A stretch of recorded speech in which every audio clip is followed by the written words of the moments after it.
US 105, your country concert connection. Very happy to present Eric Paslay, coming 1 week from today, Thursday, March 20th. That is next Thursday at Denim and Diamonds. Eric Paslay, nice enough, join us on the phone this morning. And Eric, I would imagine, like a lot of musicians, this is probably a pretty early hour for you, is it not? It's pretty dang awesome. Pretty awesome, pretty early. And Eric, we are so excited to have you coming home to Temple. Now, this is something that a lot of people have asked me, Eric. And did you, I know we talked to your mom a couple weeks ago, and she talked about some of the music you were around growing up. But did you spend any time at all as a musician in Temple, or was it fairly early on that you made the move to Nashville? I mean, I definitely played a lot of the coffee shops and everything like that, but I moved to Nashville when I was about 20, and but we would go down to Austin. You know, the wild thing, one of the songs I wrote for Eli Young Band, Even If It Breaks Your Heart, that second verse, downtown's where I used to wander, old enough to get there, but too young to get inside. That was pretty much me down on 6th Street in Austin, Texas. It was, most of the club guys wouldn't let me in because I wasn't 21 yet.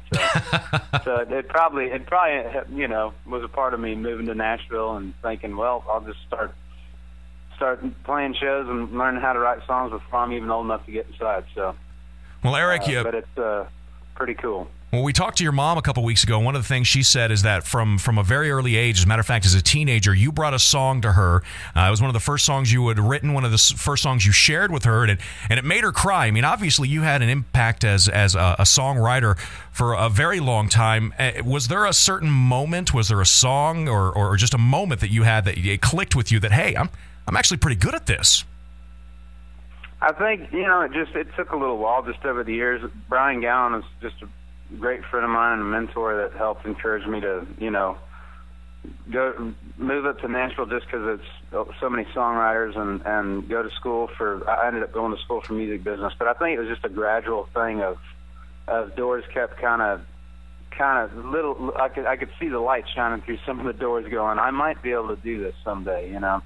And it was just a lot of people encouraging me to do it, and some people afraid for me just because it's the music business is a business that most people don't know or understand, and I'm even in the music business and I don't understand it all the time. but it's you know, I just keep saying the doors keep opening, and you know, that doesn't mean I haven't been leaning on them for a long, long time. But it's just really neat to be able to get to do this now, and it'll be a lot of fun just coming back to the hometown and playing a show. Yeah, that show's a week from today. Ticket sales going very well. Everybody wants to see you when you return. And, of course, one of your final smaller gigs, so to speak, before you head out on a big tour. But going back to your early days in Nashville and the success you had initially as a songwriter, was that a concentrated effort on your part, kind of to be behind the scenes, or all along were you trying to get together the album that would break it big for you as an artist as well? Yeah, I mean, from the moment I moved to Nashville, I was singer-songwriter, so it's trying to get the record deal was the ultimate thing, or at least just trying to get a record out, however that happens. But that was the goal the whole time. But a lot of times in Nashville, you're kind of, the first step is to get a publishing deal, which means you're a songwriter, and that means you're also probably writing for yourself for your first album. But if you're a smart songwriter, you write as many songs as you can, so you have a lot to choose from. Or, you know, there's also great songs in Nashville, so there's a lot to pick from. But I ended up, I think I've written over 800 songs in the last eight years or so. So it was, it was definitely hard to choose the 11 that are on the album. But you know, the cool thing about writing all those songs is Jake Owen heard Barefoot Blues Unite, and Eli Young Band heard Even If It Breaks Your Heart, and I got to write Angel Eyes with Love and Theft. So it was just kind of cool. I think I've realized, especially in the last year or 2 years, that if a song's supposed to be heard, it'll get heard. And, you know, you're not always supposed to be the messenger. You might have written the letter, but it doesn't mean that you're always supposed to be the guy singing the song. And I'm grateful that I got to sing Friday Night, you know. Well, and it's a funny story behind that. As we talked to Eric Paslay, Friday Night's your first #1 hit, and it's a song that many Lady A fans would recognize from an album that they did, and it was nearly released as a single for them, and that could have changed the course of your career as well, but it didn't happen. Talk a little bit about how Friday Night came to be your first single instead of another Lady A single. Yeah, I wrote the song with Rose Falcon and Rob Crosby, and when you write a song, you make a work tape, so it's pretty much just a guitar and everyone singing on it, trying to just so you don't forget the song. And immediately when we recorded that, we sent it over to Lady Antebellum's producer, and he loved it, and the band loved it, and they went and recorded it. And it was kind of one of the up-tempo rockin' songs on that album. And so that Charles Kelly, the lead singer of the band, we'd always just joke, and he'd always just be like, yeah, man, number four is going to be the fourth single. And fate, or whatever you want to say, for some reason, just never became one of the singles. And when that happened, the record label was like, Eric, you need to go record that and see what it sounds like. So we went in, and there you go, my first number one song. There you go, and it happened as a singer. Number one song as a singer. I've had a few as a writer. Yeah, a few as a writer. Cool. That's old hat by now. But talk about hearing your songs done by other people, and how that makes you feel when you talk about not necessarily being the messenger, but got to be a lot of pride when you hear a song come on the radio and people react to it, knowing that kind of at the foundation of all that, it was your pen, so to speak. No, it's just an honor to, as a musician, that anybody ever even wants to listen to a song you've written, and then, second, that someone would record it because they have so many songs to choose from. And then the third, that a record label would want to, single it, and then that the radio would want to play it. It's just, there's so many, and that people would like it when they heard it on the radio. It's just so many steps that go into, someone liking a song and even getting a chance to hear it. So it's just, you just get thrilled to death and excited to death, even as a singer, to think that another singer would want to record one of your songs. It's almost a bigger compliment than me singing one of my own songs, because I wrote it, so I'm selfish about them. But it's just really cool. I think a lot of times, especially when I was starting out or getting known as an artist in the Nashville and in the radio community, everybody would ask me, geez, man, why are you giving away all your hits?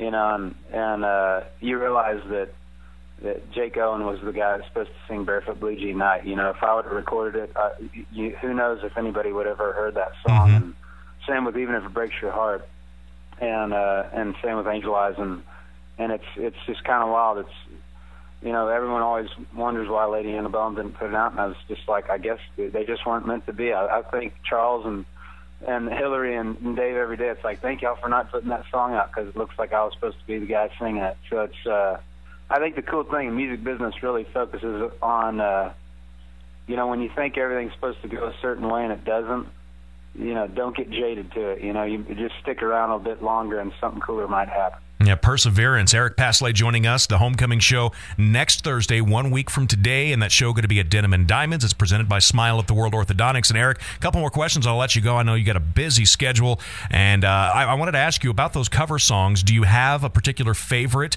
that somebody has sung on an album, and you just said, wow, they did it better than I would have done it there?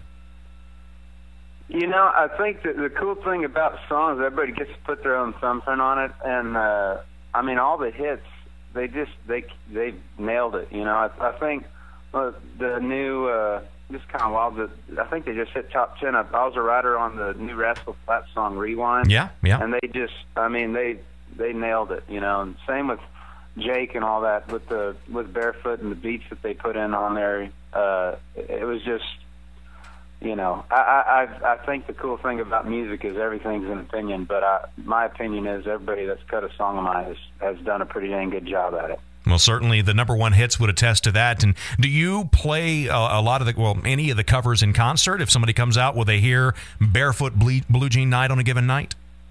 Oh, absolutely. I love playing those songs. The wild thing about Friday night is, even when Lady Antebellum recorded it, I was playing that thing out all the time. And same with Barefoot. Before Jake cut it out, I was playing that a little bit. But but yeah, people come out to the show. I'll be playing all the hits I've written and all the hits, and the hit I've sung. But it's and all the songs on the album that just came out. So it'll be a night full of songs I've written, and we might throw in a couple that I haven't. And but it'll be a fun night. I'm just looking forward to seeing all the familiar faces and faces I haven't seen in a while. It'll be a lot of fun just to play play for the hometown. It's been a while since I've gotten to play there. It's going to be a lot of fun. It's 1 week from today. Going to see old family and friends and returning home to Temple. If there's one thing that's changed for you now as an artist that's seen on video and the internet and everywhere else and somewhat recognizable, what's the biggest difference that you've seen in whether it's how people react to you or just a perk you've gotten all of a sudden that you weren't expecting? Has life changed for Eric Paslay, the artist, versus Eric Paslay, the songwriter?